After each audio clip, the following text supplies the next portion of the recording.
I graduated high school in 1989, and that summer was really beautiful in a lot of ways. One of the things, my best friend who lived across the street, we've been best friends for a long time, but we would like take these long walks down to the river, Snake River, and back to our homes. We weren't that far away, and we'd talk about a lot of different things and tell each other the plots of the shows we were watching. It was really beautiful, but I think neither of us knew what the heck we were going to be doing with our lives. It was also a pretty lost time.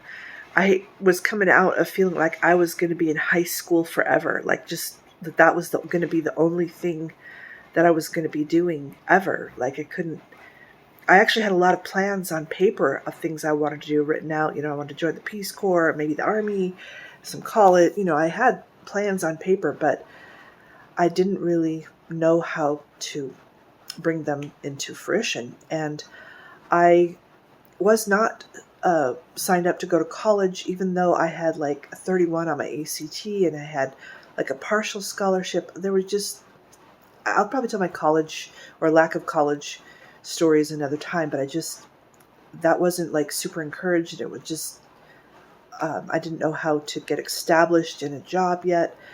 And I was like trying to sell Tupperware. I was very bad at it. I was 18 trying to sell the 40-year-old ladies. I didn't know what I was talking about.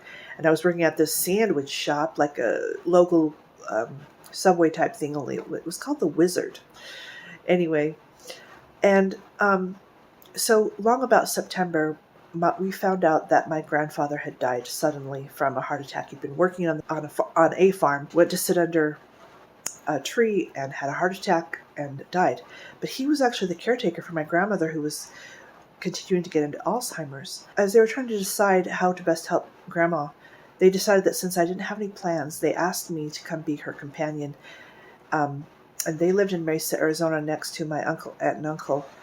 And they wanted her to be able to live in her own house, and they lived, a few blocks away. But that could happen if I came and helped and was her companion and maybe did some house cleaning and that sort of thing. And of course, we were going to be driving down there from Idaho to Mesa, Arizona for the funeral.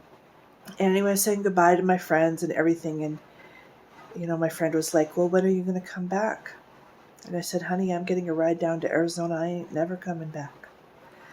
So I figured that if they didn't need me anymore for Grandma, then I was going to stay there and figure out my life. Arizona seemed so exotic.